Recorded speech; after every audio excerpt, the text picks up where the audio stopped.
అంత మంచోళ్ళే అయితే అల్లుడు ఎందుకు రాలేదు అన్నట్టు కేంద్ర ప్రభుత్వం దేశాన్ని రక్షిస్తే దేశంలోకి ఉగ్రవాదులు ఎట్లా వచ్చిండ్రు 26 మందిని ఎట్లా చంపిండ్రు అన్నట్టు గట్టిగానే అడిగింది ప్రియాంక గాంధీ. ఆపరేషన్ సింధూర్ మీద లోక్సభల Congress party MP Priyanka Gandhi centre సర్కార్ కు చెమటలు పట్టించింది. ఆపరేషన్ సింధూర్ ఎందుకు ఆపిండ్రు? ట్రంప్ చెప్తా ఆపిండ్రా? పాకిస్తాన్ దేశం కాళ్ళ బేరానికి వచ్చినందుకు ఆపిండ్రా అనేది పక్కకు పెడితే దేశంలోకి ఉగ్రవాదులు ఎందుకు వచ్చిండ్రు, ఎట్లొచ్చిండ్రు? పహల్గామ్ ఉగ్రదాడి బాధ్యత ఎవలది? కేంద్ర ప్రభుత్వందేనా కాదా? మోడీ ఎప్పటికీ జమ్మూ కాశ్మీర్ల పరిస్థితులు మంచిగా అయినాయి అన్నాడు. మరి అట్లయితే పహల్గామ్లకు ఉగ్రవాదులు ఎట్లా వచ్చిండ్రు? వాడెవడో వచ్చి మనోళ్ళని చంపితే మనం ఆపరేషన్ సింధూర్ యుద్ధం చేసుడు కాదు. అసలు ఆ ఉగ్రవాదులు రాకుండా ఎందుకు చేయలేదు? అది సెంటర్ సర్కార్ శాతగాని తన కిందికి రాదా అన్నట్టు ప్రశ్నించింది. టిఆర్ఎఫ్ అనే ఉగ్రవాద సంస్థ ఇప్పటికీ మన దేశం మీద 25 సార్లు దాడి చేసింది. 2024లోనే 9 మందిని పొట్టన పెట్టుకున్నది. అసొంటప్పుడు అంత పైలంగా ఉండాలి ఏం కథ? ఇంత పెద్ద ఘోరం జరిగితే మాదే లోపమని ఎవరన్నా రాజీనామా చేసిండ్రా?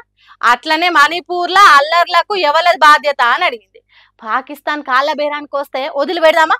రేపు ఇంకో దాడి చేసి కాళ్ళ బేరానికి వస్తే వదిలిపెడదారా అని గట్టిగానే అడిగే వరకు సర్కార్ సతమతమైంది. ఇదే ముచ్చట్ల మీద Samajwadi party leader Akhilesh Yadav, Congress party అధ్యక్షుడు ఖర్గే సాబు సర్కార్ను ఇరికిన పెట్టినట్టు మాట్లాడినరు. అమిత్ షా, రాజ్నాథ్ సింగ్ ఇంకా కొంతమంది బీజేపీ మంత్రులు మాట్లాడినా ఉగ్రవాదులు దేశంలోకి రాకుండా ఎందుకు చర్యలు తీసుకోలేదనే ప్రశ్నకు జవాబు చెప్పలేకపోయినరు. తెలంగాణ వచ్చి ఇన్నేళ్ళు అవుతున్నా సినిమా ఇండస్ట్రీలో పెత్తనం అంతా ఆంధ్రోలదే. వాళ్ళే అన్నిటికీ చైర్మన్లు, అధ్యక్షులు, మెంబర్లు. తెలంగాణ నుంచి ఎవ్వలేరు. సొంత రాష్ట్రం వచ్చినట్టే గాని ఇప్పటికి వాళ్ళదే ఆధిపత్యం.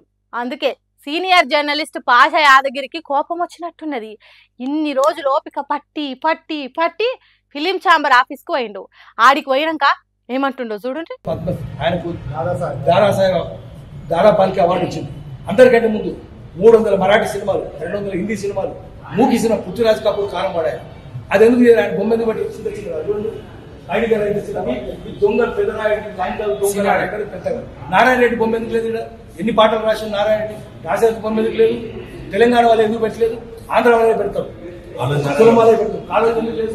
సినిమాలు ఎంతమంది తెలంగాణ రాయలేదు? వాళ్ళు ఎందుకు పెట్టారు?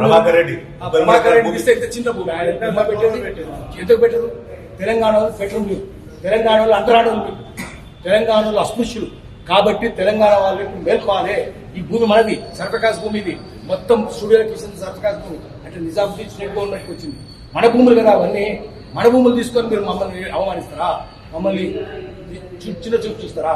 మీరు అవమానిస్తే ఒప్పుకోం, మేము అంతరానితనం ఒప్పుకోం. అందుకనే తెలంగాణ వాళ్ళు అంతా లేవాలి. మళ్ళా తెలంగాణ సినిమా రావాలి. పెట్టుబడి నుంచి విముక్తి చేయాలి. ఏకాధిపత్యం నుంచి విముక్తి చేయాలి. జై తెలంగాణ ఆడాలి. తెలంగాణ పౌరుషం ఎందుకు చూపించాలి?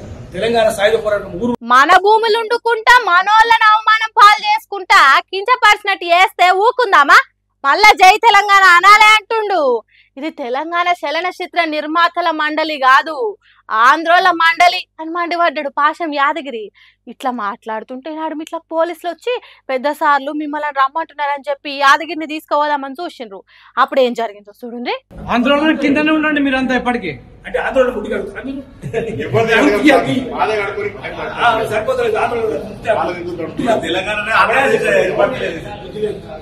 ఇన్నరా నీ సోయి నీకే లేదు, ఆంధ్రాలను కాపాడటానికి ఎందుకు వచ్చినావు అన్నట్టు అడిగితే సప్పుడు చేస్తలేడు కానిస్టేబుల్. ఆఫీసులకు పోయేటానికి పెద్దలోళ్ళే చేసిండ్రు తెలంగాణ వాదులంతా. మన భూములల్లా మన జాగాలల్లా వాళ్ళు కులుకుడేంది, ఆంధ్రోళ్లను పొలిమేర దాకా దరిమి కొట్టాలి అన్నట్టు లొల్లి చేసిండు. ఇది ఇప్పటితో ఆగేది కాదు. ఎప్పటికైనా తెలంగాణని ఇడిచిపోవాల్సిందే, లేకుంటే మా కళాకారులకు మర్యాద ఇవ్వాలి. బూతు సినిమాలు తీసిన వాళ్ళ ఫోటోలు పెట్టి ఎంత గొప్పగా చెప్తున్నారో వాళ్ళకంటే ఎక్కువ మర్యాద ఇవ్వాలి. అట్లయితేనే ఇక్కడ ఉండాలి, లేకుంటే అన్ని చదువుకొని పోవాల్సిందే అన్నట్టు లొల్లికి దిగిండ్రు. చూడాలి మరి ఈ లొల్లి ఎంత దాకా పోతుందో.